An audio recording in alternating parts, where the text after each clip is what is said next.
হোয়াটসঅ্যাপে একটা group chat খোলা আছে তন্ময়দের। নাম উই আর রক্স।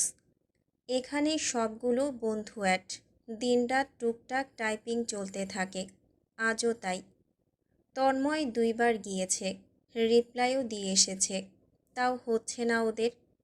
একের পর এক কল করছে। কলে জয়েন করেছে মাহিন আর রিহান। তন্ময় বাধ্যতামূলক রিসিভ করে, স্পিকারে দিয়ে ফোন টেবিলে রাখে, হাতের ফাইলে মনোযোগ দেয়। মাহিন আর রিহান কিছু একটা নিয়ে তর্ক বিতর্ক করছে।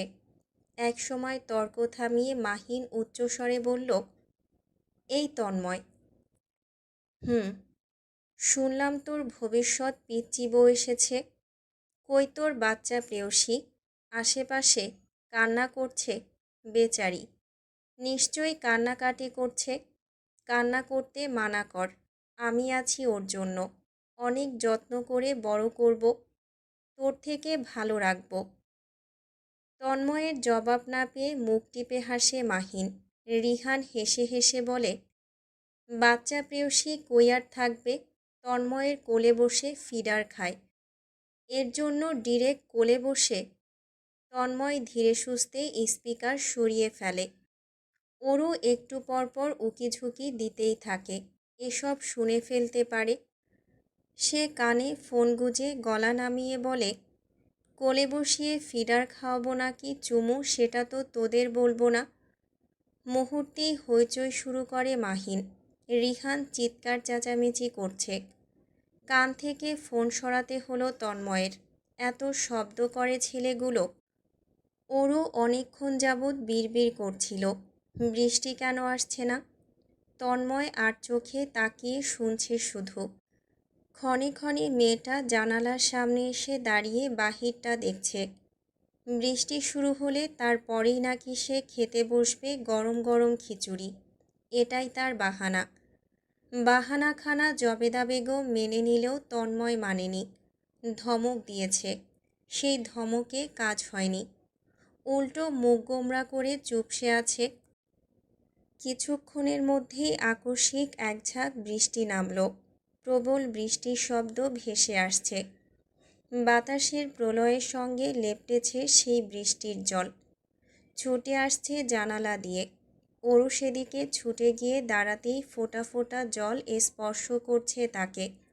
মুখশ্রীতে এসে পড়ছে ফোঁটা ফোঁটা বৃষ্টি। বাইরে তখন আঁধার। গুমোট আবহাওয়া আঁধারের পরিমাণ বাড়িয়ে তুলেছে। রাস্তার হলদেটে বাতির আলো বৃষ্টির সৌন্দর্য বাড়িয়ে তুলল কয়েক গুণে। তন্ময় বই বন্ধ করে উঠে দাঁড়িয়েছে। দৃষ্টি এদিক ওদিক দুলিয়ে সেই অরুতে গিয়েই ঠেকাল। অরুর ওড়নাটা দুলছে। কেন? এত সিনেমাটিক হওয়ার কারণ কি? আবার আবার চুলগুলো তো হেলে দুলে চলেছে। অবাধ্য চুল। তন্ময়ের ইচ্ছে করল অবাধ্য চুলগুলো হাত বাড়িয়ে কানের পেছনে গুজে দিতে। সে হিপনোটাইজ হয়েছে যেন। এমন ভঙ্গিতে 1 পা 2 পা এগিয়ে গেল। অরুর পেছনে দাঁড়ালো, কিন্তু হাত বাড়ানোর সাহস করল না। লম্বাটে সেই দৃষ্টি নিচু করে অরুর মুগ্ধ দৃষ্টি দেখতে পারছে। আচমকা পেছনে ফেরে অরু। আঙুল তুলে বাইরেরটা দেখিয়ে বলে, তন্ময় ভাই, দেখুন দেখুন, ওই যে একটা আপু আর একটা ভাইয়া হাত ধরে হাঁটতে হাঁটতে গোসল করছে। তন্ময়ের ভ্রুজোড়া কুঁচকে এলো। সরু চোখে অরুকে দেখে নেয়। ঠোঁটে কিছুক্ষণ ঠোঁট চেপে বলে, বৃষ্টিবিলাস। ও, তারা বৃষ্টিবিলাস করছে, বৃষ্টি উপভোগ করছে। বৃষ্টিতে ভিজলে বৃষ্টিবিলাস বলে? তন্ময়ের দৃষ্টি বাহিরে। কপত কপতি হাঁটছে ধীরে সুস্থে। দূর থেকে ভীষণ সিনেমাটিক লাগছে, কোনো মুভির ক্লিপ যেন। সে সেদিকে তাকিয়েই বলে, উপভোগ করার নেশায় ভিজলে তা বৃষ্টিবিলাস। অরু পুনরায় মাথা ঘোরাতে চাইল। তন্ময় দেয় না। মাথা ধরে আটকে রাখে। মেয়েটা পেছনে ফিরতে নিলেই মুখটা তার বুকে এসে ঠেকে। এত নড়চড় কেন করে? শান্ত মূর্তি বনে একটু দাঁড়াবে তা না।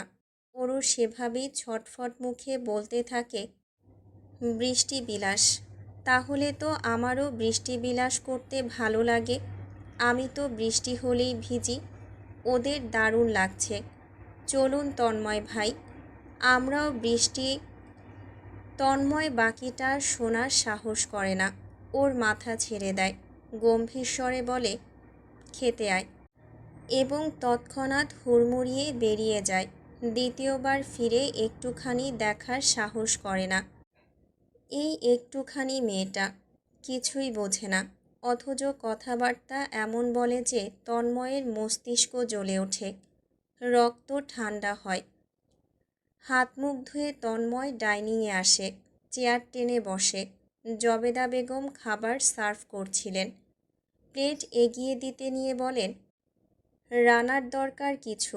ডাইনিংটা রানার ছাড়া ভালো দেখায়। আমি নিয়ে আসবো নাকি সাথে যেতে চাচ্ছ?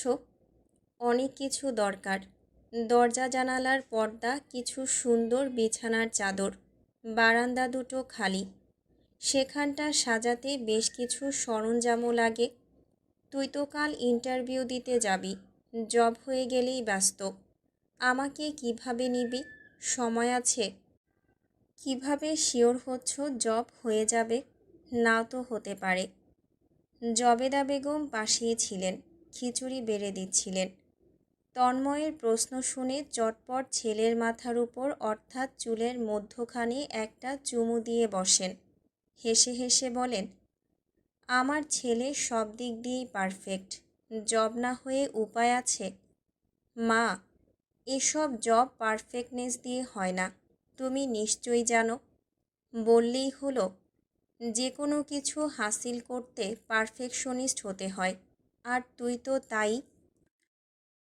গরম গরম খিচুড়ি থেকে ধোঁয়া উঠছে, ঘ্রাণে মম করছে চারিপাশ। তন্ময় লম্বা ঘ্রাণ নিল। মায়ের হাতে সব রান্নাই অমৃত, বিশেষ করে গরুর গোস্ত, আলাদাই রসালো। দমবন্ধ অনুভূতি হয় খেলেই। তাদের বাড়ির সব থেকে খাবার প্রিয় মানুষ অরূপ। খাওয়া দাওয়া খুব উপভোগ করে আর দারুণ প্রশংসা করতে জানে। অরুর কথা মস্তিষ্কে আসতেই মাথা তুলে তাকায়। মেয়েটা এখনও জানালার সামনে দাঁড়িয়ে। জবেদা বেগম আরেকটা প্লেটে অরুর খাবার বাড়ছিলেন। এরই মধ্যে চেঁচিয়ে ডাকেন, কোনো জবাব আসে না। খাবার বেড়ে নিজেই এগিয়ে যেতে নেন। পূর্বেই অরু এক দৌড়ে আসে, হুড়মুড়িয়ে তন্ময়ের সম্মুখীন চেয়ারে এসে বসে। পিটপিট করে বেশ কয়েকবার ইতিমধ্যে তাকিয়েছে তন্ময়ের পানে। তন্ময় দেখেও দেখল না, খেতে ব্যস্ত মনোযোগ সহ। অরু খেতে খেতে পা দোলায়। দুইবারের উপর পা গিয়ে ঠেকল তন্ময়ের লম্বা পায়ে। দুইবারই বিড়বিড় করে সরি বলেছে সে, অথচ তৃতীয়বারও একই কাণ্ড ঘটালো এবং পুনরায় বিড়বিড় করে সরি জানালো। তন্ময় এবার চোখ তুলে তাকায়। সঙ্গে সঙ্গে অরুর পা নাচানাচি থামে। সে চুপচাপ খেতে থাকে। টুকটাক কথাবার্তা বললেও পা জোড়া নড়াচড়া করে না। সকাল 9:35 তন্ময়ের জব ইন্টারভিউ। খুব বড় লিমিটেড কোম্পানি, আর সে ইন্টারভিউ দিচ্ছে খুব ভালো পদে। বিশেষ প্রস্তুতি দরকার, এবং সে নিচ্ছেও মনোযোগ সহ। শুধু মাঝে মধ্যে অরু চলে আসে মস্তিষ্কে। আশেপাশে আছে বলে হয়তো একটু বেশি আসছে। বৃষ্টি থেমেছে গভীর রাতে। ঠান্ডা আবহাওয়া, জানালা খোলা, বাতাস আসছে। অ্যালার্ম ঘড়িটা বেজে ওঠে। 6টায় দেওয়া ছিল। তন্ময় বাঁ হাতে ঘড়িটা বন্ধ করে, বিছানার হেডবোর্ডে পিঠ ঠেকিয়ে উঠে বসে। কপাল ধরে মাসাজ করতে থাকে। পরপর সেলফোন বেজে ওঠে। কল করছে মোস্তফা সাহেবের ম্যানেজার। তন্ময় ধরে না। পরপর আবার সেক্রেটারি কল করে। দুজনেই একসাথে কল করছে। তন্ময় জানে কী জন্য করছে, এজন্যই রিসিভ করেনি। করলেই প্যান প্যান করবে। অন্য কোম্পানিতে জব করবে, সেই ব্যাপারটা তার বাবা চাচারা মেনে নিতে পারছে না। শাহজাহান তন্ময় জব ইন্টারভিউ দেবে ভেবেই হয়তো তার বাবার 404 ডিগ্রি জ্বর গায়ে। উঁচু নাক নিচু হয়ে যাচ্ছে যেন। নিজের বাবাকে সম্পূর্ণভাবে চেনে সে। উঠে ফ্রেশ হয়ে রুম থেকে বেরোয়। জবেদা বেগম উঠে পড়েছে। তিনি খুব ভোরে ওঠেন, আজও তাই। তন্ময়কে দেখেই অশান্ত হলেন। এত রাত করে জেগেছিলি, আবার এত তাড়াতাড়ি উঠে পড়লি যে? শরীর খারাপ করবে না? আমি ঠিক আছি মা। আব্বা, কী খাবি ব্রেকফাস্টে? পরোটা করব?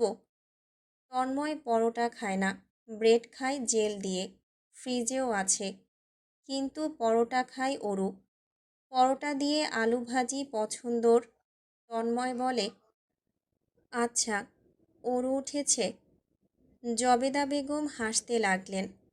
না, ওঠেনি, তবে সকাল সকাল তুলে দিতে বলেছে। উঠিও না, ঘুমাকো। জবেদা বেগম রান্নাঘরে গিয়েছেন। তন্ময় ওয়ার্কআউট করে, তারপর গোসল নেয়। সাধারণত নিজেদের ছাদেই ওয়ার্কআউট করত, খোলামেলা হওয়ায়, আসমানের নিচে। তবে এখনের বিষয়টা আলাদা। আর এখানের বারান্দা ছোট, তাই ভাবল ছাদে যাবে, ছাদটাও দেখা হবে। এই বাড়ির ছাদ দেখা হয়নি এখন পর্যন্ত।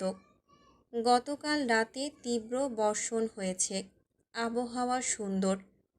তন্ময় দরজা খুলতেই অরুর গলার স্বর শুনতে পায়। উঠে গিয়েছে মহারানী। আনমনে হেসে সে একটু তাড়াতাড়ি বেরিয়ে যায়, তবে তাড়াতাড়ি বেরিয়েও লাভ হয় না। অরু তাকে দেখে ফেলে, চেঁচিয়ে বলে, তন্ময় ভাই, দাঁড়ান দাঁড়ান, আমিও যাব, দাঁড়ান বলছি। তন্ময়ের পিছু পিছু অরু ছুটছে। কোনো রকম মুখ ধুয়ে এসেছে, ঘুম ভাঙা চোখ, চুলগুলো এলোমেলো। কয়েকবার সিঁড়ি ভেঙে উঠতে গিয়ে পড়তে নেয়, রেলিং ধরে নিজেকে ধাতস্থ করে। তন্ময় পদচারণ স্লো করে, অরুকে আগে যেতে দেয়। সে পিছু পিছু ওঠে, তবুও ফিরে যেতে বলে না। আগেরকার মতো তো আর এই ঘুমন্ত মুখ সচরাচর দেখতে পাবে না। এই যে অরু চুলগুলো দুই হাতে বাঁধার চেষ্টা করছে, দৃশ্যটা কতটা প্রীতি তা কি অরু জানে? কতটা আবেদনময়ী দেখায় বোঝে? কখনো কি জানতে পারবে? তন্ময়ের হৃদয়ে হিমশীতল বাতাস বয়ে যায়।